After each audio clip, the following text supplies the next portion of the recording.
Welcome to the Rockman podcast, the weekly podcast brought to you by Rockman, the running and fitness challenge brand for those with a deep desire to test and further their limits and live a healthier life with fortitude. At Rockman, we provide the challenges, sportswear, content, and community to inspire action within you to push your body, strengthen your mind, and achieve your next level of health, fitness, and well-being. You can sign up free at www.rockman.co.uk. If you'd like to be notified about new podcast releases, then be sure to hit the subscribe button below. And if you take any value from this podcast whatsoever, give me the thumbs up or leave me a review or a comment. Podcasts by nature are very much one way. Me and my guest will speak, you listen, but there's nothing coming back, rarely. So in order for me to know which ones are good, which ones are bad, please let me know in the comment section below, and it will help me to improve the podcast going forward. I'm Terry Rosman, Rockman founder, and I hope you enjoy. Okay, welcome back to the Rockman Plus section of the podcast with Max Glover, ultra strength endurance extraordinaire. We're going to talk a bit about training, nutrition and supplementation for people pushing their own limits and taking on these endurance challenges and these strength challenges. So Max, I've got a question first. How do people increase their endurance? You're going to say, in what? In what? No, it's about going back to basics again. It's just going, right, so you increase your endurance. So first of all, you've just got to firstly decide whatever it is what you want to do. And then just do that. But start off low and then gradually just do more over time. So endurance takes a lot of time to build up, particularly like endurance running, for example. It takes a lot of time and it takes a lot of miles, slow running, over time, weeks, months go by, and your body will adapt to the stress that you're putting under it, which is endurance running.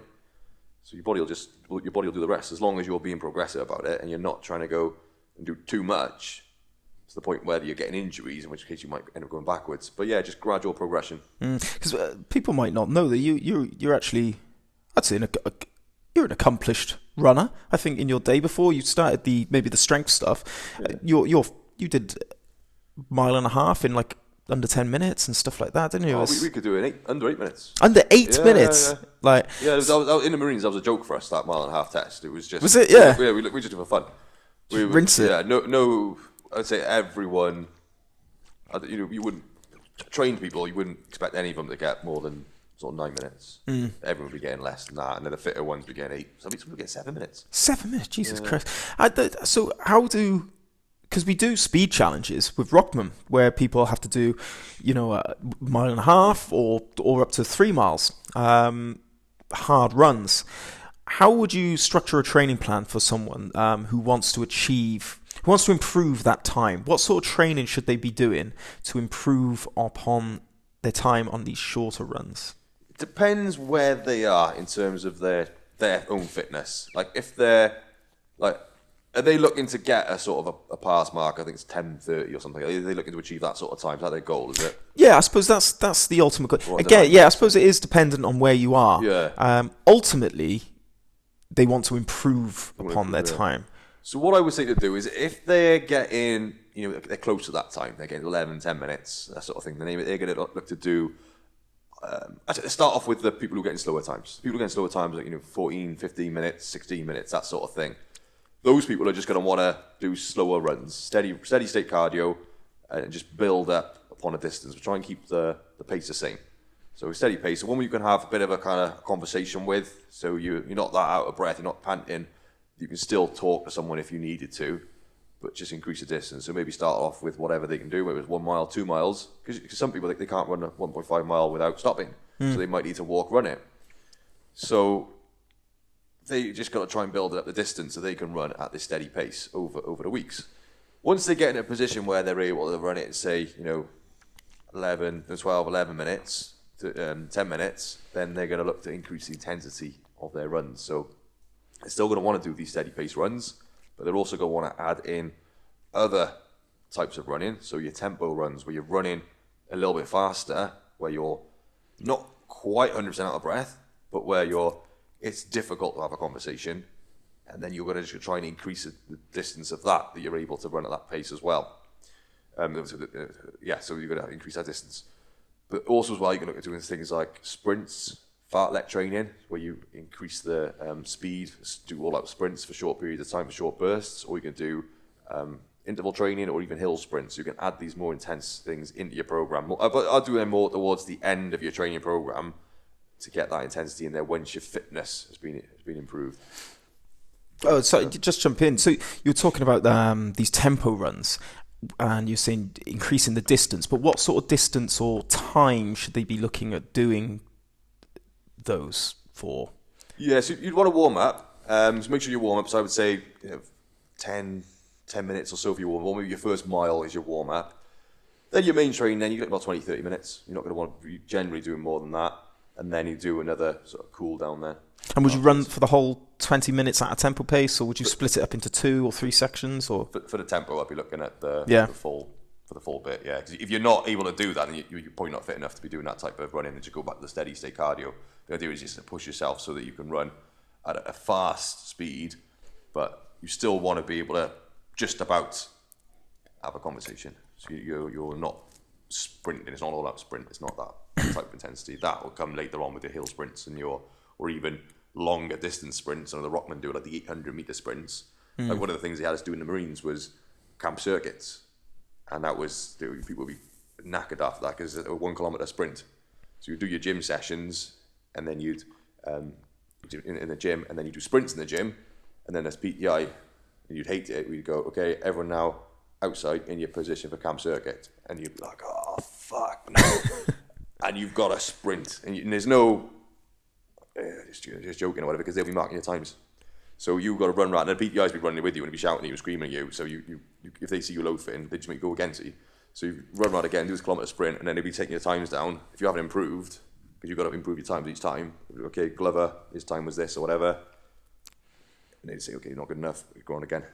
Sometimes you do 3 or 4 of these back to back, and but when you're resting, you're actually doing double mark time. So stuff like those sprints, but our fitness got increased massively by doing that. So I'm a firm believer that if you want to increase your pace like that for a 1.5 mile run, pushing yourself for a shorter distance at 100% capacity, so 800 meters, 1,000 meters or whatever, as long as you're fit enough to do it in the first place, pushing yourself for that period will really improve your ability to run a 1.5 mile run time in sort of sub 9 minutes. There's whenever I get out of shape, which I do, it's peaks and troughs. The way I get back fit fast is hill sprints. Like the yacht club down the Penarth Pier. Oh yeah, Penarth. Yeah. That's where I do my hill sprints. And which one do you go up the one along the one in between the RNLI and the yacht club? Yeah, so it's the one that goes up or the one that goes on the cliff tops. It heads towards the cliff tops. No, the one behind the yacht club up there. It's nice and steep, but hands down, every time I improve my fitness, it's that does it. It just kicks you up the arse. It bloody busts your lungs open, and I'll see an improvement in my fitness straight away. So I can understand why they are important. But I did a test a few years ago where I did no running, and then for 1 week, all I did was I did 3 hill sprint runs, and that was it. I did three runs, all involving hill sprints, and I knocked on like 1 minute off my 1.5 mile run time in a week. In a week? Yeah. Oh, so that's how quick it can have an effect. Like, especially if you're not used to it. Yeah, because your body just goes, fuck, we've got to start working now, and you're really pushing it. But like, I wouldn't recommend that to a complete beginner because somebody's got to build a foundation. Like, I'm trained, even though I haven't done running for numerous years, but like I've done things, I've done weight training, things like my muscles, tendons should be fairly strong. My joints should be fairly strong. Whereas you won't get somebody who's overweight, for example, and say, "Right, come on, let's go do a lot of hill sprints." Yeah, it's going to put them off straight away. Yeah, and it could injure them. So everyone is different. So I would always say, get that base fitness up first, which you get from doing the slow runs, and then you build upon that then with tempo training, and then hill sprints. Well, that's like the icing on the cake. That's how you really want to improve your fitness, particularly for that 1.5 mile run time, because that distance is just about too long to be able to sprint for, but it's too short really to be able to pace yourself. Yeah. If that makes sense. So it is a balls out effort. Yeah, I find them really difficult to get. The pacing is the most difficult part of it, because you'll go out thinking, yeah, this is on the right pace, and then you're 5 minutes in and you're like, I've gone too hard here. And then it's such a battle to maintain just any sort of pace then, because you slowly start dying. So pace is, I suppose that you'll get used to the pacing the more you practice these faster runs and stuff like that. You'll know what you can handle. Yeah, but also as well, your threshold increases. Yeah. So you can push harder for longer. Like, so when we were in the Marines, we would just run. But like, you know, we would do 5 minutes carries up hills. We'd race up hills and stuff like that back in them days. So it was very competitive. So, you know, the guy who came last would probably be running a crate of beer or something. Do you know what I mean? So we made a fun out of it. But we would be racing the person next to you. Right, I'm going to race him. I'm going to beat him. Yeah. And you'd have jokes about it. Like, I remember in the pub, me and my mate, like, oh, I'll beat you up that hill tomorrow. Like, we used to joke about it. So you had that competitive element. Because we were so fit, we were able to do it. Just run as fast as we can, 100% effort for it. But you've got to build up to that level of fitness. It doesn't come just overnight. You've got to build up to it. Yeah. Now, strength training. Would you recommend strength training to improve any sort of running, really? Your cardio activity. Does strength training help? And what sort of strength training should someone be doing? Yeah, I think everyone could benefit from strength training. Obviously, it depends how much strength training you're doing. Well, I'm not going to say obvious because it might not be obvious for some people. But you'd have to bear in mind if you're doing too much strength training, it could potentially have a detrimental effect on your running because you could put on weight or your muscles could be sore from the strength training. But if you did just a couple of sessions a week, maybe 1 or 2 strength training sessions a week in conjunction with your running and a good running program and a good nutrition program and getting plenty of rest, then you should be able to get more speed, power, strength, reduction of injury. So just doing simple exercises like glute bridges, help activate the glutes, hip extension exercises, things like Romanian deadlifts, single leg Romanian deadlifts, or just standard deadlifts, or even trap bar deadlifts, squats as well, planks, press ups, pull ups. These sort of exercises should help somebody with their running as long as they're following a running program at the same time. And what sort of rep ranges are they looking at doing? Are you looking? Is it more important to do sort of the hypertrophy rep ranges, or is it the power rep ranges, or is it strength rep ranges, or is it better to do a mixture of all three? I'd probably say do a mixture, but as long as your technique is sort of getting drilled in. So I would say just start off with 10 repetitions to learn the technique correctly, so that the muscles start working in a correct manner. Because when you're learning the deadlift, and the Romanian deadlift, you're just trying to get the glutes to activate in a correct manner for hip extension, which is used in running. So it's just getting that muscle stronger in that movement. But if you're just going too heavy, then you might find you haven't got that power. But bear in mind as well, if you're looking at sprinting, for example, you might want to go a little bit heavier, so you've got that initial power. So sort of you might want to do some powerlifting. But for a 1.5 mile run, it's not really going to need that much power. So you might want to look at a slightly higher rep range just to make sure you've got the strength in the muscles. And how much do you feel that, say, this sprinting and endurance running, how much can that help your strength training? Yeah, it can help. It's not as good as strength training. I mean, if you're trying to... Sorry, let me start again. It is good because it can help with your recovery. So, like, you're not...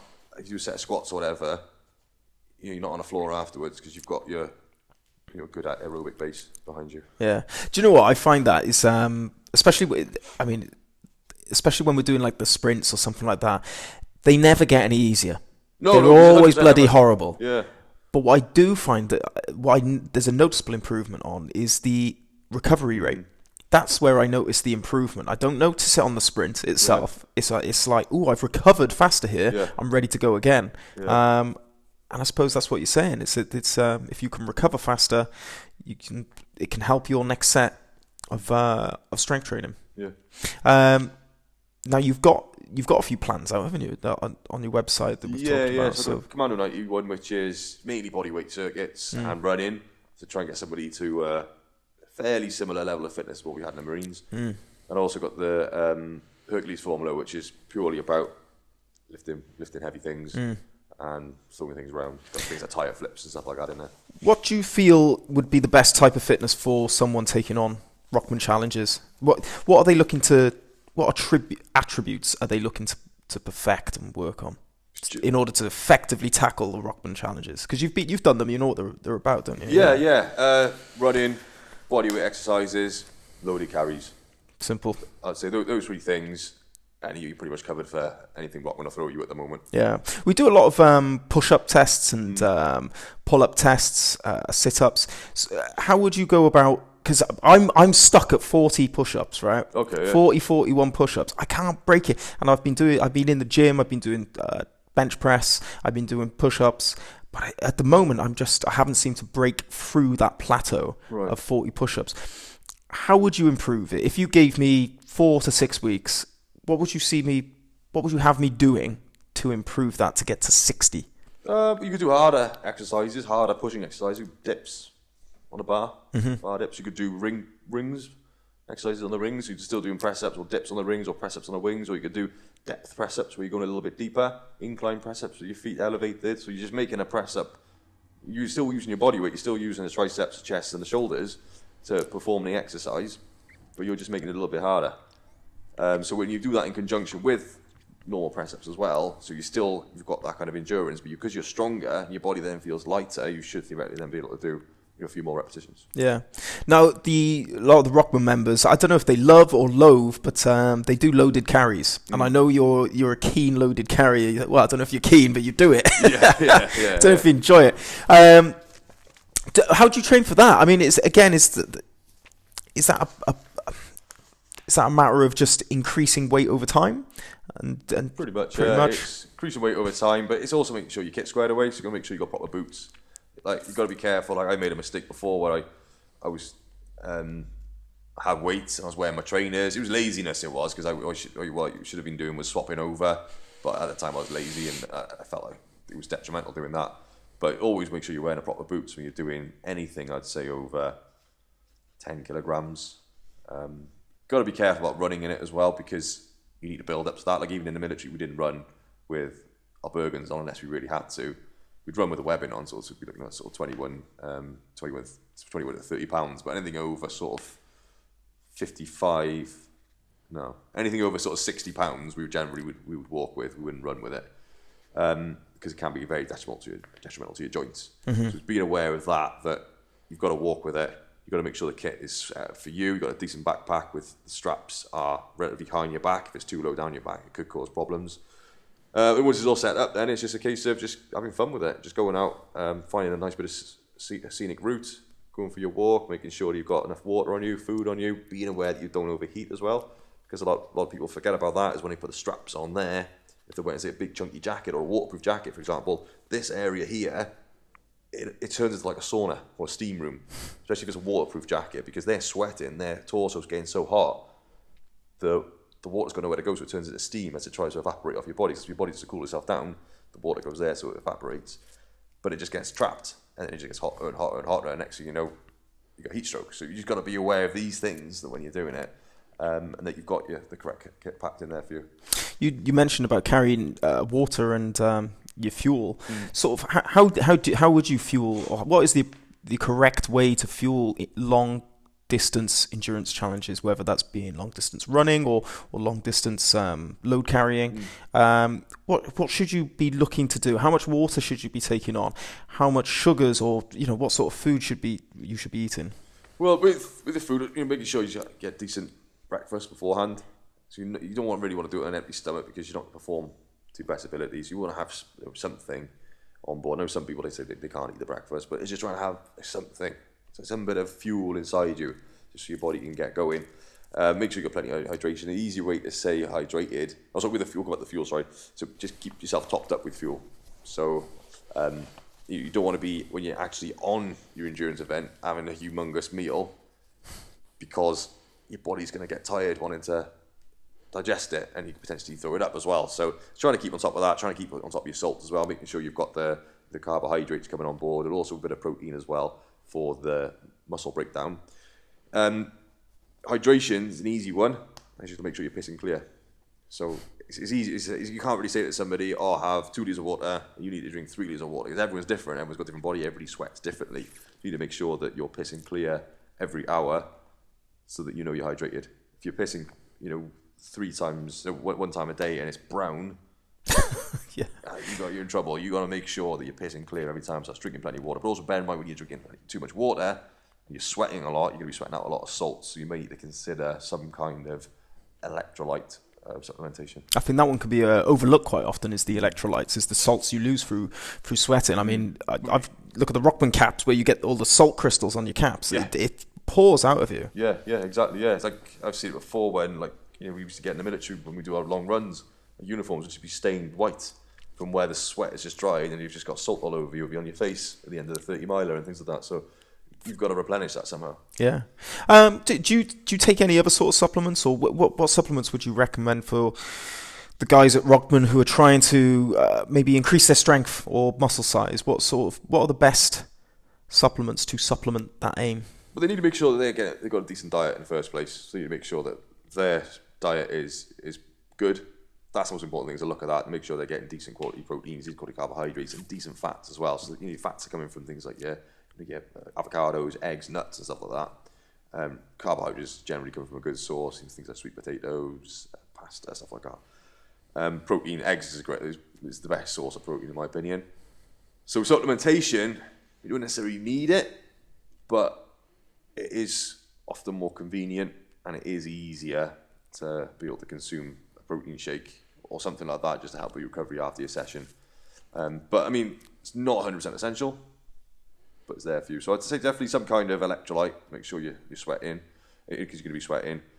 Possibly then some kind of protein carbohydrate supplement. Because once you finish your run, you need to get that carbohydrate back on. But it's going to be predominantly carbohydrates than protein at the end of your session or at the end of your race. Yeah. You need to get that carbohydrate back in. So in terms of nutrition, then, what are people looking to put in their body? What sort of ratio of carbohydrates, fats, and proteins are people looking to get in to fuel these training sessions and ultimately long distance challenges? Yeah, so long distance ones, you'd probably be looking. Everyone's different. Every event's different. So it's just trying to find that kind of little balance between having enough fuel inside you, based on your body weight as well. So like often with protein, we'll say, look, you want to be getting a certain amount per kilogram of body weight, which is usually a minimum of about 1 gram per kilogram. Carbohydrates then, again, it does depend entirely on that person and on the race as well. So it's going to be a little bit more. And then body fat would be, body fat. Ooh, I want to talk about body fat. Yeah, don't eat body fat. Body fat's good because you've got something like, what was it, 100,000 calories or something in body fat on your body as like a reserve. Yeah. Your body gets that. But yeah, so for carbohydrates, then you just want to be able to increase your carbohydrates. So off the top of my head, I think it's about 8 grams per body. Is it 4 to 8 grams per kilogram of body weight per day? But it's just trying to find that area. You might have to double check that actually. Off the top of my head, that number just popped up there. But you will have to tweak things based on you. Yeah, I suppose it's a bit of trial and error, is it? That try it, see what happens, see how your body adapts to it. Yeah, it depends how long you're going for as well. It depends, on you as a person, what your metabolism's like. Mm-hmm. Like me, for example, I got a really high metabolism. So like my basal metabolic rate is nearly 3,000 calories.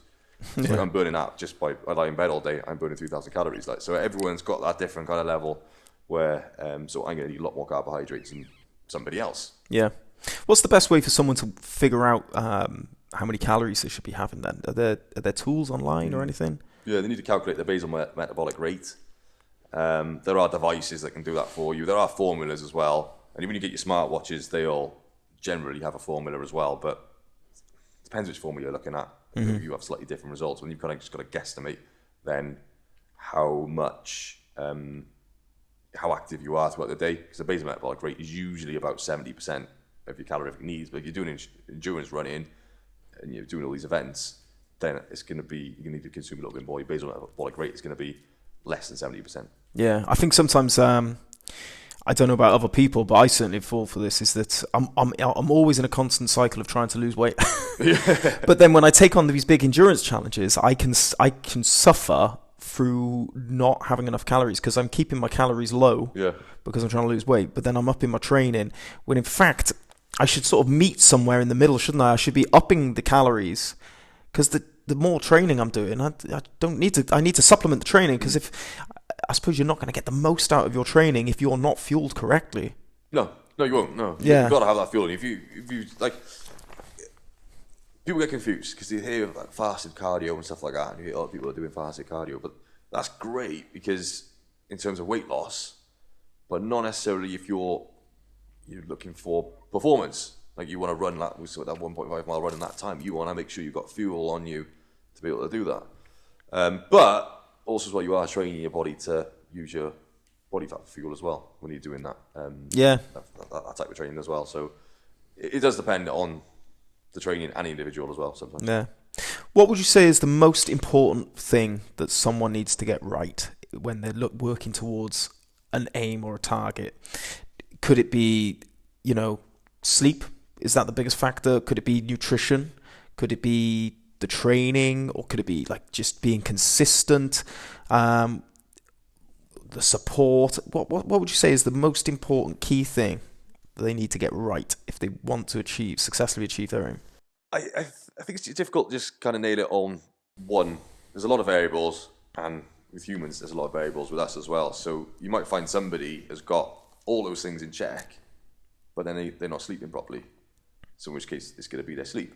But I think it's a combination of having all of them, but then being consistent with all of them. So making sure that you're getting the sleep day in, day out. Like they've done a study whereby they looked at people over 2 weeks who were getting something like less than 5 hours sleep a night over 2 weeks, and that person at the end of the 2 weeks was performing the same as somebody who'd stayed awake for 24 hours because of the sleep deficit. Really? But that person who's stayed awake for 24 hours, they're aware that they've been awake for 24 hours. They're aware they're tired because of the renorming process that the brain has got. That person there who's come to the end of the 2 weeks, who is just as tired as that person there, but they don't feel they're as tired because their brain has tricked them into being like, this is normal now to be this tired. So that person then is not going to be able to perform as somebody who is getting 8 hours sleep a night, but he feels like he can, but he can't because he's tricked himself to think he can. Yeah, as a new parent, well, not new parent, I've been a parent for like 2.5 years. You do get used to it. You do get used to it. You feel it's 5 hours sleep, yeah. You feel you get used to it. You can't go, before I had a child, I felt amazing. I was doing everything. You feel similar. You feel normal. Yeah. But if you took yourself now, you got back in time and you took the person, how's your child now? 2.5, the eldest. So if you got you from 3 years ago and you put you there and by there, that person then is going to have more energy than that person. Oh, there. Definitely. But the brain will trick you. Like I remember I used to work shifts. I used to work for the emergency service. I used to work shifts. And so I was constantly tired. I was working shifts all over the place, getting, I could operate on 2 hours sleep, no problem. And perform a busy job. But then I went on holiday. For like a week or so.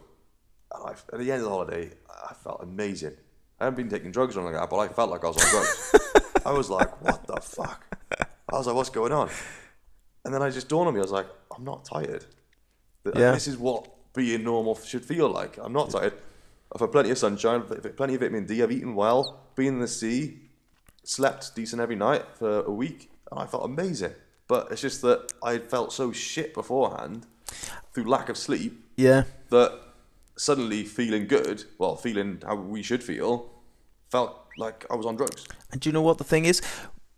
You can't see it when you're in it. You can't because the brain tricks because you think you think you're fine. Yeah, but it's only when you process, when you get out of it. That's it's the hindsight. It's the oh my god. I think people, a lot of people in ROKMAN are family men. They got families, or they're definitely, they've all got jobs. Yeah.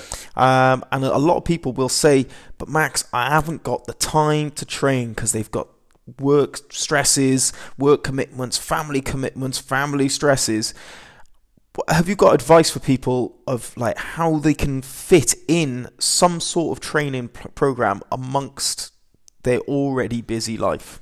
It just depends on what's important to them as an individual. Like if they're saying to me, look, I really want to train, really want to get fit, I just don't have the time, then I'll tell a little story. 2009, I started working in 3 jobs because I was so skint, I was so poor. I'd left the Marines, I was in so much debt, I was in a real bad way, and I just, like, with the debt that, I got a job, full-time job, a night job, but the debt that I'd accumulated, the monthly payouts were more than what what the wages, entire monthly wages were from this job. So it's just getting more and more, It wasn't was it? getting worse. So it was like, it was just, I get paid, and then every single penny I'd earned that month would go to paying debts. So I couldn't pay for food, I couldn't pay for anything. So I was like, well, what do I do? So I thought I'd get another job. So I worked a full-time night job, then a full-time day job. So I was working 2 jobs, and then I also got a job on a weekend. So I was working 3 jobs at the same time. 2 of them are full-time, 1 of them part-time. Right? I was getting 2 hours sleep, 2 nights sleep a week. Jesus. And then the odd nap here and there. But I trained for a half marathon at the same time, and I got a time of 1 hour, 25 minutes. Jesus. In that half marathon, because I trained, and I found time to train. So if I could find time to train then, when I work in all these jobs, I'd go train on my lunch break. I'd go to get like 30 minutes or something, but I'd go run as fast as I can for 15 minutes, and then come back. But it's just 15 minutes, isn't it? That's it. Like, that's all you need. Yeah, but that's it. Yeah. Like, isn't, everyone lives as an ideal where, like, I'd love to go train 3 hours a day. I'd love to do that, but I can't. So I'll try and condense it into 45 minutes or half an hour. The other day, I was like, I haven't got time to train. All right, I'll go in the gym. I've got 30 minutes. I keep looking at the clock, and I'm going to run between my sets. So I was doing superset, I was doing bench press, and I'd run over there and I'd do chin-ups. And then I'd run back over the bench press, I'd do bench press, and I'd run over there and I'd do that, and then I'd change exercises. I'd run over there and do bent over row. So I was running between the exercises, and I made the time count. So it's just finding that way of doing whatever you want to do. And that's the thing with running, it is quite good, because all you've got to do is put your trainers on, go outside. So you put your trainers on, you've got to warm up. First few minutes, you've got to be warm up, make sure you warm up. And then just do whatever you want to do. Set a hill sprints. You don't need to do hill sprints for more than 20 minutes. No, I don't think you can you? Like, yeah. You warm up 5-10 minutes, do 5 or 6 sets of hill sprints, and you're fine. Or just go for an 800 meter run, rest 2 minutes, do another 800 meter run. Yeah. I think you're going to be knackered after that. Since having kids, I've been forced to reassess my schedule of how I fit training in, because it's like, well, Jesus, like, you're pretty much sorting the kids out from 5 a.m. all the way till like 7 to 8 p.m. It's like, well, where do I fit it in now? One big one is my commute. So like, I live a mile away from where I work, but I'd be walking that anyway. Yeah. So instead now, I'll just whack a pair of trainers on, and I'll run 3 miles to work. So I'm going to be commuting anyway. Yeah. Whatever happens, I've got to get to work. Yeah. But it's about, as you say, making the time count. Yeah. But no, you're right with that, 'cause that's what when I did, I'd forgotten about that. And it was only you said it, but I worked in Cardiff. I lived in Penarth.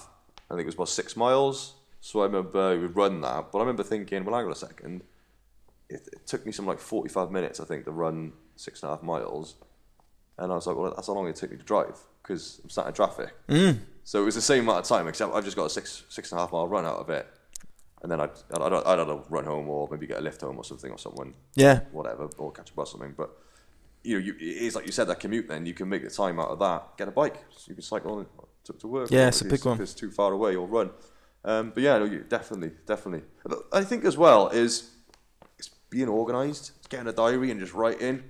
Because you could work with your partner, your wife, girlfriend, or whoever. Like when I'm in the gym, they do shifts. So it's almost like the parents do shifts. So like I'll train the mother or whatever, and then the mother will literally, the dad's looking after the kids, and then they literally swap over then. And next thing you know, I'm training the dad, well, the mother's looking after the kids. So they work together as a team, so that they can both get their fitness in. And I had quite a few parents do this.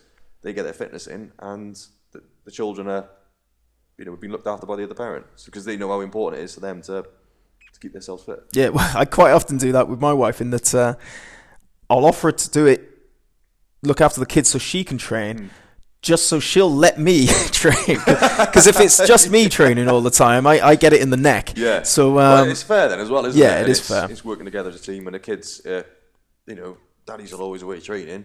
Yeah. He's doing it. It also sets a good example for your kids, then, doesn't it? That you're keep them fit and stuff like that. Because my mum used to. She was a single parent, but she would always try and keep fit as best she could. And me and my brother, we'd go and watch or whatever, or we just kind of hang around. Yeah. Or we go and entertain ourselves while she was keeping fit. It's so important. I'll tell you what, with for the members that do have kids, or even any other responsibility, any sort of life responsibility that's consumed you, that you find all you're doing is something for someone else, whether it's work or family or kids, it's so important to give yourself that time that's for you.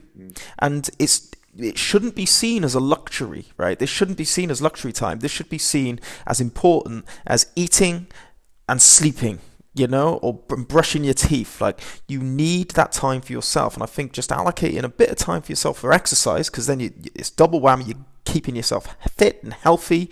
If you're working towards a goal, even better, because you've given yourself purpose, meaning, direction, and it's just time for you. You can sort of just de-stress, be with your own thoughts, get away from whatever's causing you stress at home, and you'll be a better person for it. I think that's the thing with this training, is that if you don't get that, I always tell my wife, like, I'm like a dog, right?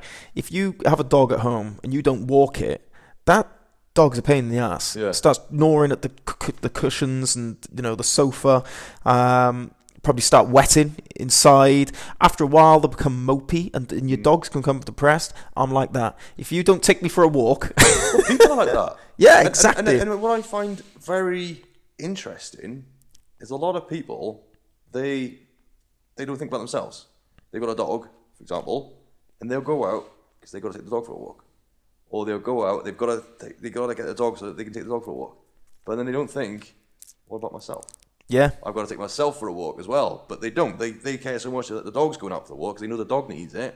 Yet for some reason they forget about themselves and forget that they actually need to do it as well. Obviously they are going out with the dog and they are taking it for walks as well.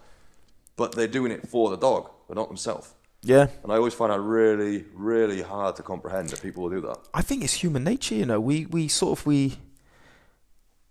as humans, I think we concentrate on other people, and there's some sort of saying. It's like you should care for yourself as if you were caring for someone else, because if you were someone separate and you had to look after yourself, you'd be like, hey, you shouldn't be eating that now. You should be eating healthy, or right, you should be training. Come on now. Yeah. But because it's you, it's almost like you don't you don't give yourself those expectations, I guess. But it's a funny. Humans are weird. Yeah.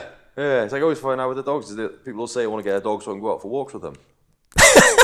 Well, you just go out for a walk. Yeah, exactly. It's crazy. Yeah, people are just bonkers. Yeah. But I think we just make things more difficult. And like you said, sometimes you forget to care about yourself. Yeah, self-care. But you care about other people. It's so important. Because if you don't do this is the thing, things will build. And it may not build over a week, a month, a year. Like my story, it was 7 years of building. And that's what will happen. And eventually, you're going to go one or two ways. You're going to sort yourself out. You're going to have enough. Or you're going to crack. Yeah. And I think it's so important to allocate that time for yourself every day if you can. Well, I don't know how people do it, how people can't exercise. Because like I had a period of my life a few years ago where I had a brain injury. And I couldn't get my blood pressure couldn't go high.